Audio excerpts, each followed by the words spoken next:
Have you ever looked at two people facing the same world and wondered why one seems protected while the other keeps getting hit from every direction? And have you ever asked yourself if blessings are real, or if luck is just random and unfair? Welcome back to the channel. Settle in. Let your breath slow down. Let your mind stop chasing answers for a moment. Because the story I am going to share today is not meant to entertain you for a few minutes and then vanish. It is meant to leave a trace in your mind, the kind of trace that changes what you plan tomorrow. Today I want to share two main ideas. First, blessings are not a mysterious prize handed out by a cosmic judge. Blessings are often the mature fruit of countless small causes, planted through intention, speech, and conduct. Second, the most reliable blessing is not always money or comfort. The most reliable blessing is stability of heart, because when your heart is stable, you make better decisions. You protect relationships, and you stop creating the kind of karma that turns your own life into a battlefield. To make this real, I want to tell you a story about an old monk. The kind of story that looks simple on the surface, but if you let it sink in, it rewrites the way you interpret your whole life. It begins with Daniel. Daniel was not always a monk. Long before he wore robes, Daniel was a young man who felt cheated by life. Daniel grew up in a place where people struggled. He watched good people work hard and still lose. He watched selfish people exploit others and still laugh on the way to the bank. He watched sickness arrive without warning. He watched betrayal happen without apology. And Daniel developed a belief that many of us carry quietly. Life is unfair. Goodness is naive. Only force works. Daniel did not become a criminal. But Daniel became guarded, skeptical, sharp. Daniel learned to protect himself with distance. Daniel learned to protect himself with sarcasm. Daniel learned to protect himself by never fully trusting anyone. Then one day, when Daniel was in his 20s, Daniel met an old monk at a roadside tea store. It was not a planned meeting. It was one of those moments life gives you, and you can either dismiss it or let it open you. The monk was sitting alone. His robe was worn. His bowl was simple. His posture was calm, like someone who had no reason to rush. Daniel sat at a nearby table and watched him for a while. There was something about the monk that felt out of place in the noisy world. Not superior, just steady. Eventually the monk looked up and smiled at Daniel. Not like a salesman. Not like someone asking for anything. Just like someone recognizing another human being. Daniel felt an impulse to test him. Daniel asked the question that had been burning in his chest for years.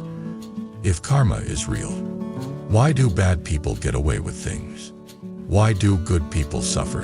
Why does it look like blessings go to the wrong hands? The monk did not answer with philosophy. He said, "Finish your tea, then walk with me a little." Daniel agreed, curious. They walked along a dusty road. The monk moved slowly.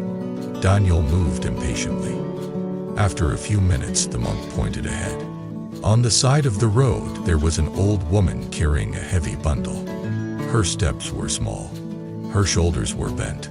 A young man passed her, looked at her, then looked away. He did not stop. Another person passed, also looked away. Daniel watched and felt something familiar. Not sadness, more like numbness. That is how the world is. Daniel thought, everyone is busy. Everyone is struggling. Then the monk walked toward the old woman. He did not hesitate. He gently took part of the bundle, lifted it onto his own shoulder, and walked beside her. Daniel stood there, surprised. The old woman tried to refuse. The monk smiled and said something simple. "Let me share it." They walked together for a while, and when they reached a small path that led to her home, the monk set down the bundle, bowed slightly, and turned back. The old woman looked like she might cry. She kept thanking him. The monk waved it away gently, as if it was normal, as if kindness was the default state of a human being. Daniel walked up to the monk and said, "That was kind, but what does it have to do with blessings?" The monk looked at Daniel and said, "That act is a seed." Daniel scoffed. "A seed? She cannot pay him. She cannot give him a job. She cannot fix his life." The monk nodded. "You are thinking of blessings as immediate payment. You are thinking of karma as a vending machine. Insert kindness. Receive reward. But karma is not a vending machine. Karma is a field." Daniel did not understand. The monk continued, "When you help someone, you are not only helping them. You are training your own mind. You are planting a habit. You are shaping the kind of person you become. And the person you become is the soil of your future." Daniel said, "That still sounds vague." So the monk said, "Let me tell you a story. Inside the story. Years ago," the monk said, "I was traveling through a town during a flood season. Water rose suddenly. People panicked. Bridges became dangerous. Supplies were scarce. Many people thought only about saving themselves. In that chaos, I saw a boy fall into the water. The current was strong. People froze. Everyone was afraid. One man jumped in. He was not strong. He was not a hero. But he jumped in anyway. He pulled the boy out and saved him. Later I asked that man, 'Why did you do it?' He said, 'I did not think. My body moved before my fear could stop it.' I asked, 'Why would your body move like that?' Because my mother trained me. When I was young, she made me help neighbors. She made me carry water for an old man. She made me share food. She made me apologize when I was rude. She made kindness normal. So when the flood came, kindness was already in my bones. It moved without calculation." The monk looked at Daniel. "Do you see what that means? It means merit is not only external reward. Merit is internal readiness. The man who saved the boy did not drown in his own fear because his life had trained him to move toward compassion. That training protected him. That is a blessing." Daniel was quiet. The monk continued, "People think blessings are only money, but blessings are often time, support, resilience, and the ability to choose wisely under pressure. In that flood, many people lost things, but the man who saved the boy gained something that cannot be bought. He gained confidence that his heart was human. And later, when hardship came, people trusted him. They helped him. They remembered his courage. That trust became a network. That network became protection. Karma can look mystical until you understand it is also social. Your conduct shapes your relationships. Your relationships shape your support. Your support shapes your fate." Daniel listened, and something began cracking in the old belief that only force works. But Daniel still had resistance. Daniel asked, "If blessings come from small kindness, then why do some kind people still suffer so much?" The monk nodded. "Yes, some kind people suffer. Because life includes old karma and conditions beyond one lifetime, beyond one season, beyond one decision. But here is the key," the monk said. "Even when hardship comes, merit changes the way hardship lands. Hardship lands on a bitter mind and becomes poison. Hardship lands on a trained mind and becomes wisdom. Hardship lands on a compassionate mind and becomes courage. So two people can face the same storm and come out different. That difference is blessing too." Daniel wanted to argue, but Daniel could not deny it. Daniel had seen it. Daniel had seen some people break and others deepen. So Daniel asked, "How do I build blessings?" The monk smiled and said, "Do not chase blessings. Build causes." Daniel said, "What causes?" The monk said, "Start with what leaks blessings and stop it. Stop lying. Even small lies that train your mind to be crooked. Stop harsh speech that makes enemies for no reason. Stop taking what is not given. Not only objects but attention, credit. Stop using people like tools. Stop complaining like it is a hobby. Because complaining trains the mind to see lack. A mind that sees lack feels poor even when it has enough." Then the monk said, "Plant what holds blessings. Gratitude, patience, generosity, honesty, humility, compassion with wisdom, and dedication of merit, aiming any goodness outward so it does not rot into pride. Daniel listened like someone hearing a language he had almost forgotten. That night Daniel could not sleep. Not because Daniel was anxious, but because something in the story would not let go. Daniel realized that for years Daniel had been asking life to be fair while also planting causes of distrust. Daniel had been asking for support while also pushing people away with coldness. Daniel had been asking for peace while feeding anger. Daniel had been asking for blessings while leaking them through arrogance. The monk had not cursed Daniel. The monk had shown Daniel a mirror. Over the next month Daniel began to visit a small temple, not to beg for money, not to ask for miracles, just to learn. Daniel started with small things. Daniel stopped speaking poison when angry. Not always, but more often. Daniel began doing one small act of generosity per day. Sometimes money, sometimes time, sometimes attention. Daniel began educating it, not theatrically, but sincerely. May this goodness reduce suffering. May it support clarity. May it benefit others. Daniel began practicing patience with family, which was the hardest place, because family knows how to press your buttons.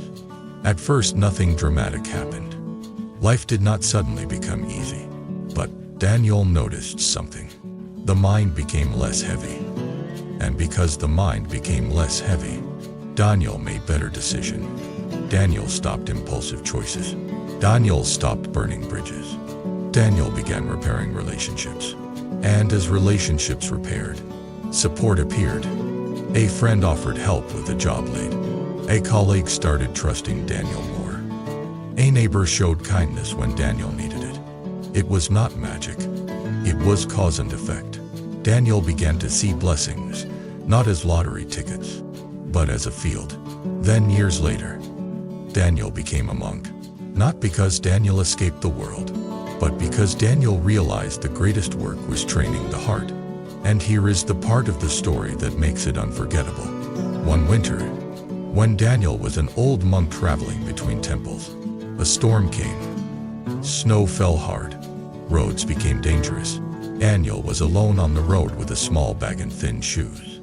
A car stopped beside him. A young couple rolled down the window and said, "Venerable, please get in. The road is too dangerous. We will drive you to the next town." Daniel hesitated, not wanting to inconvenience them. They insisted. During the drive, they spoke with warmth. They offered Daniel hot tea. They asked nothing in return. Daniel asked them why they stopped. The husband said something that made Daniel silent. "When I was a boy, during a flood, I fell into the water. A man jumped in and saved me. He did not know my family. He did not gain anything. But my mother never forgot. She taught me that I am alive because of someone else's compassion. So whenever I see someone in need, I stop. It is my way of repaying a debt I can never fully repay." Daniel felt tears rise, but he did not cry dramatically. He just looked out at the snow and felt the invisible thread of karma connecting lives across decades. Do you see the circle? A man saved a boy. That boy grew up and saved a monk. The monk had once helped an old woman carry a bundle on the side of the road. Kindness moved like a river through time. That is blessing. Not because the universe is keeping a spreadsheet of good deeds, but because the mind and the world are connected through cause and effect. And because compassion creates conditions that compassion can later return through. Now let me bring this directly to you. You might not be saving someone from a flood, but you are planting causes every day.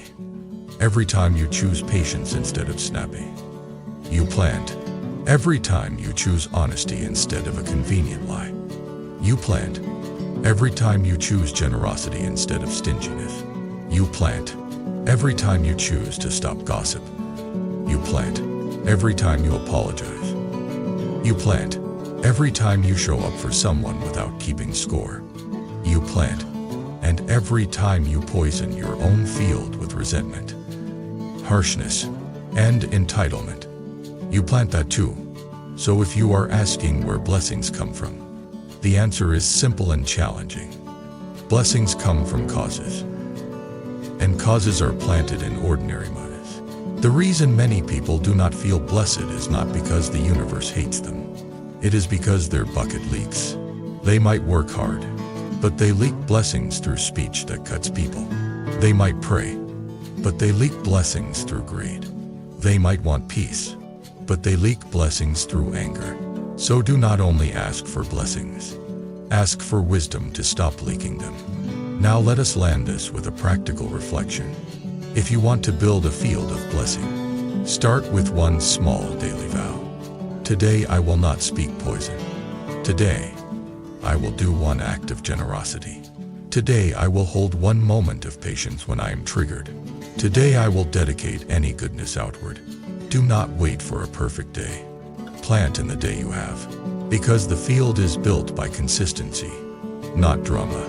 Now, I want to share something that often creates strong resonance. Many people have experienced a moment when a stranger helped them at the exact right time. A small kindness that felt like protection, like grace. Often, that grace is not random. It is the ripening of countless small causes, including causes you planted long ago and forgot. And even if you do not believe in past life, you can still see it in this life. You build trust. You receive trust. You build kindness. You receive kindness. You build stability. You receive opportunity. Cause and effect. So I want to ask you, what kind of field are you planting? What kind of harvest are you preparing? And if you do not like what you are harvesting right now, what seed can you plant today that is cleaner than yesterday? Let us finish gently.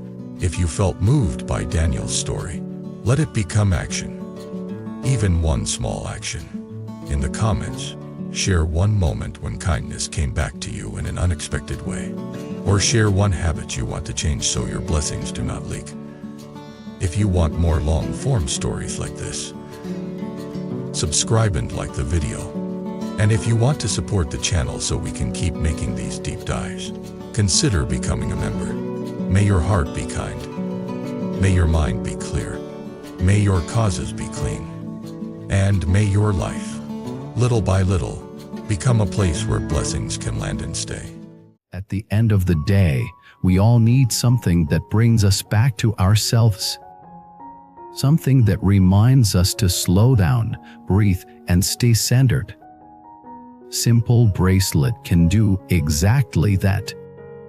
Every bead you touch brings your mind back to calm, back to clarity, back to the present moment. If one of the bracelets you just saw resonates with you, you can find the purchase link in the video description and explore more beautiful styles in our channel store. Let the one meant for you find its way to your wrist.